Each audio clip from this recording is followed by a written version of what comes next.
يا صباح الخير ومساء الخير عليكم، عاملين ايه؟ يا رب تكونوا بألف خير. قبل ما نبدأ الفيديو صلوا على النبي، يا ريت تعملوا لايك وسبسكرايب، تعملوا لي فولو انستا. هستنى منكم كومنت حلو تحت برأيكم. وبس كده، ايه رأيكم في اللوك ده؟ هنعمله مع بعض. لوك ده ميك اب العيد، راقي جدا وسهل جدا وبأسهل من السهولة. اول حاجة انا استخدمتها، حطيت مرطب لبشرتي، مرطب شفايف مسطح واجبي بس كده، وهجيب هايلايتر ليكويد ونقط بامب كده، بامب فاونديشن بامب هايلايتر ليكويد من ميه سينما الاتنين. طبعا انت ممكن تستبدليه تجيبي اي يعني منتج انت حباه، ولكن انا ده اللي عندي.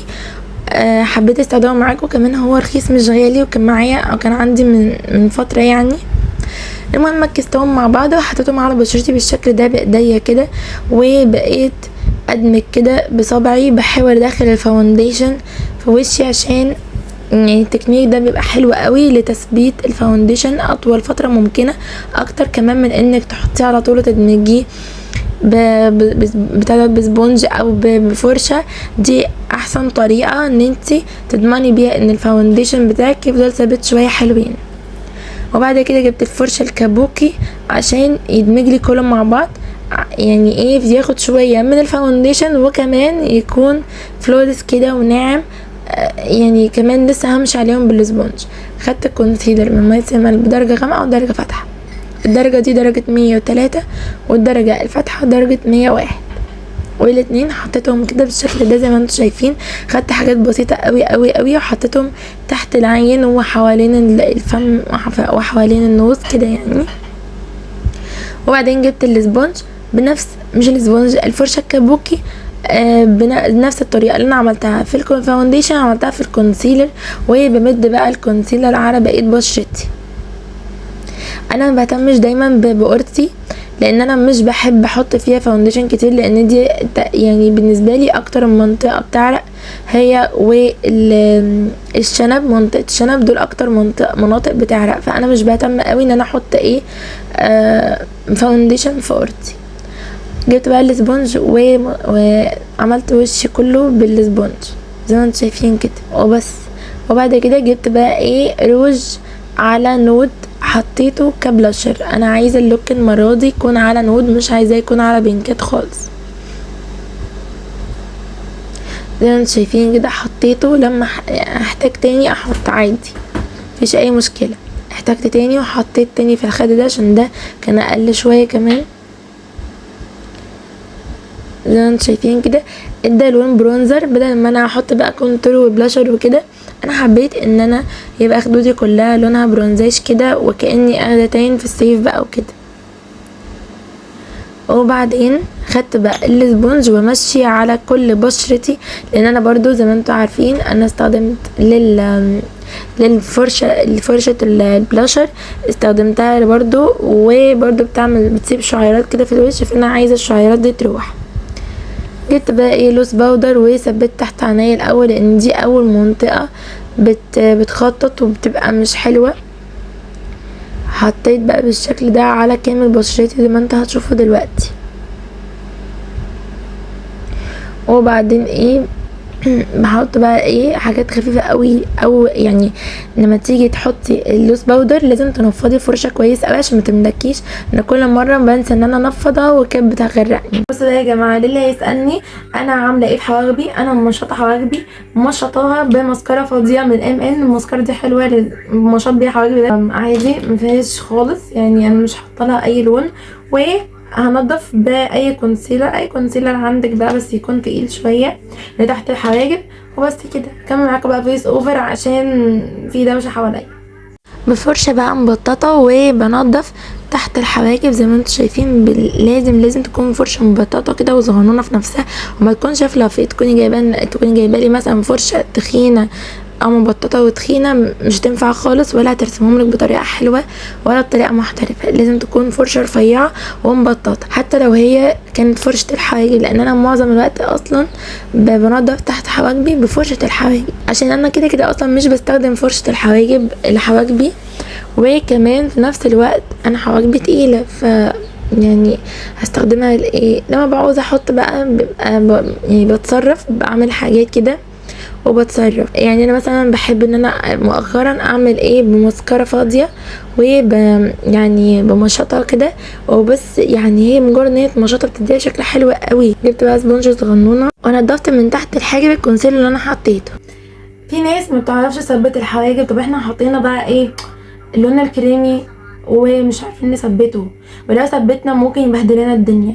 انا هقول لكم هنعمل ايه. هنجيب فرشه زي دي كده، طبعا لو زي ما انتم شايفين اللون البينك ده اصلا مش موجود، انا مسحاها قبل ما اعمل اي حاجه اهو. اللوز باودر اهي، وبعمل بحطها في علبه اللوز باودر وبتاب كده عشان بشيل كل الزياده اللي فيها عشان ما تغرقنيش. انا كل مره في الفيديوهات بتاعتي لما اجي احط اللوز باودر مش بنفض الفرشه قوي فبتبهدلني، لازم نتاب بالشكل ده. شايفين هنا اللمعة انطفت وبقى عادي جدا. حتى من وشي ده تحسوه كده بيلمع في حاجة غريبة، فبرضه هنعمل زيه كده.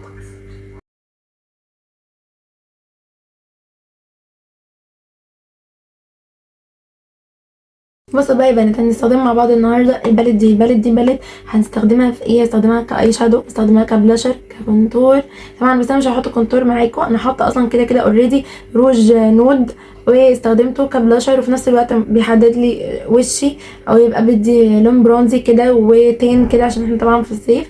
في الصيف احنا بنحب الالوان دي، بالذات بقى فواتح او النودات بنحبها، يعني الصيف بيحب كل الالوان.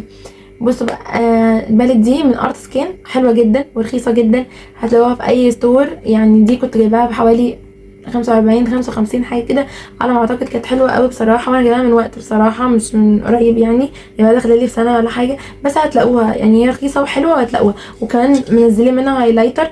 ارت سكين كانت عامله كذا حاجه حلوه يعني، فبصراحه اشهد لها يعني. بصوا بقى، هاخد فرشه زي دي كده تكون فلافي كده وجايه كده بكيرف شويه بسيط قوي. هعمل ايه؟ هاخد بقى لون على البينك كده شويه، بينك هو لونه على بينك مش هاخد كتير عشان هو يعني مش عايزه اقول لكم هو البيجمنت عامله ازاي. بحب ازود كده، في فرق بين هنا وهنا بس عملت تاتش بس.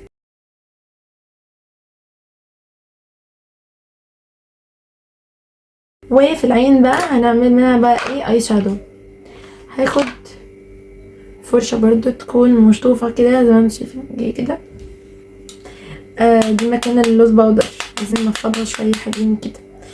المهم هاخد الدرجه الغامقه البني دي، شايفين درجه بني على الغامق، واحطها هنا كده في طرف العين، في طرف العين كده شايفين، وهنا.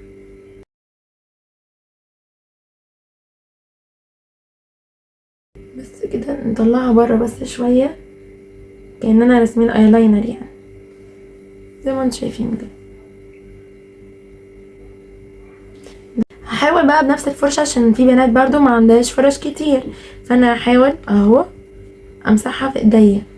خليت ايدي شوارع عشانكم، كلول عشانكم. بصوا بقى كده، جبت هنا اهو لون الاي شادو اللي انا حطيته وبدمجه كده على جوه. بندمج بقى على جوه، بندمج دواير ورايح جاي، دواير ورايح جاي زي ما انتم شايفين كده، زي ما انتم شايفين كده، عشان نخلي اللون متموع ونخليه عامل زي دخان كده. هاجي بقى فرشه زي دي كده عامله زي القلم شويه، وهعمل ايه؟ هجيب هايلايتر. انا طبعا حطيت الاي شادو في طرف العين، ما جيتش ناحيه جوه زي ما انتم شايفين. هاجي بقى ايه؟ اي هايلايتر عندك، انا عندي هايلايترات تانية بتبقى باليت صغنطوطه كده، عندي باليت اللي هي الرباعيه بتاعت ميه سينما وكده، وعندي بتاعت ان وكده وكذا حاجه، بس الصراحه انا بحب دي قوي. وعندي باليت الكبيره برضو بتاعت ميه سينما اللي هي فيها 6 درجات مختلفه دي، بس والله انا حبيت اي هايلايتر غير ده بصراحه يعني. هحط بقى من الهايلايتر عند مدمع العين زي ما انتم شايفين بالشكل ده، وبدمجه في نفس الوقت. متحطوش تلتخوه كده لطخ، لا بتحطوه كده عند مدمع العين وبتنزلوا تحت شويه كده عند الحته الاولانيه من ربع العين كده في اول مدمع العين.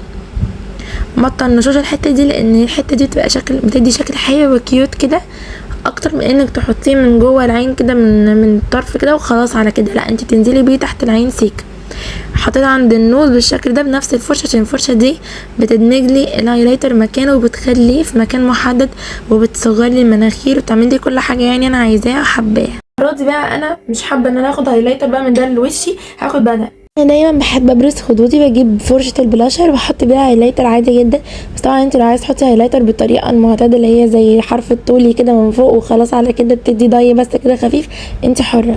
خدت ايلاينر هو موجود من ناحيتين، واحده حواجب وواحده ايلاينر، حلوه قوي قوي، بيرسم بقى بطريقه تحفه، واحلى بقى من ايلاينر ميه سينما والحاجات ديت اللي بتنشف دي. ميه سينما ده بينشف ومش حلو خالص، سواء بقى اللي هو اي حاجه مصحح حواجب، اي حاجه مسكره، حواجب مسكره، اي حاجه من الحاجات اللي هي السودا والبني والكلام اللي عندهم ده، كل ده بينشف بسرعه. عملت ايلاينر لهبه زي ما انتم شايفين بالشكل ده، وعملت بوزة ايلاينر بس كده. ده اللوك بتاعنا، اللوك سهل قوي وبسيط. مش هتشوفوا اسهل من كده ولا رق من كده، وكمان بيخلي البشرة شكلها حلوة وجلوي كده وجميلة. انا الصراحة لما جيت انزل بيه كان تحفة جدا بجد. وكمان هاخد بقى ماسكارا. الماسكارا هي بقى اللي هتظبط الدنيا، هي اللي بتبين اللوك. دايما بيقولك يعني انتظر اللوك في الاخر لما تشوفيه وتحطي الماسكارا والرموش اللينسز والماسكارا او الرموش بيبينوا اللوك يعني تماما. يعني انت لو حطيتي حاجه من غير رموش، من غير لينسز، من غير ماسكارا، كانك ما حطيتيش. انا دايما بعتمد على الماسكارا وبحبها جدا، وانا رموشي كويسه يعني. حطيت ماسكارا سنو برايت برضو تاني، يعني انا عملت طبقه من دي وطبقه من دي. تمام. خدت اللون البني حطيته تحت العين بالشكل اللي انتوا شايفينه ده، وجربت ادمجه بطريقه كويسه يعني عشان الخطوط اللي تحت العين ما تبقاش باينه. لو انت عندك خطوط تحت العين حطي نزليها تحت شويه، هيدي شكل حلو وواسع للعين كمان. جبت من نفس اللون البني وحطيت محدد بقى، عملت محدد شفايف كده زي ما انتوا شايفين بالشكل ده. وبعدين جبت اللون الاورنج مع اللون البني الفاتح وحطيته على شفايفي زي ما انتوا شايفين، بس هيبقى جامد قوي. فانا جبت لوز باودر حطيتها وقلت عشان تفتح لي اللون وتخليه فاتح شويه. وبعدين هتشوف انا هعمل ايه تاني برضو. يعني انا دلوقتي بظبط الدنيا باللوز باودر، وبعد كده جبت كونسيلر حطيته على شفايفي بالشكل ده، ودمجته على شفايفي كلها عشان انا عايزاه يبقى لونه فاتح، مش عايزاه يكون اورنج كده على غامق او نود على غامق. حطيت بقى جلوس وبس كده. ما تنسوش تكتبولي تحت في الكومنتات كومنت تشجيعي ليا، وتكتبولي اي حاجه، اي لوك انتوا عايزينه باي لون. وبس كده، ده كان الفاينل لوك. يا رب يكون عجبكم. متنسوش اللايك والفولو، واشوفكم فيديو جديد على خير. مع السلامه.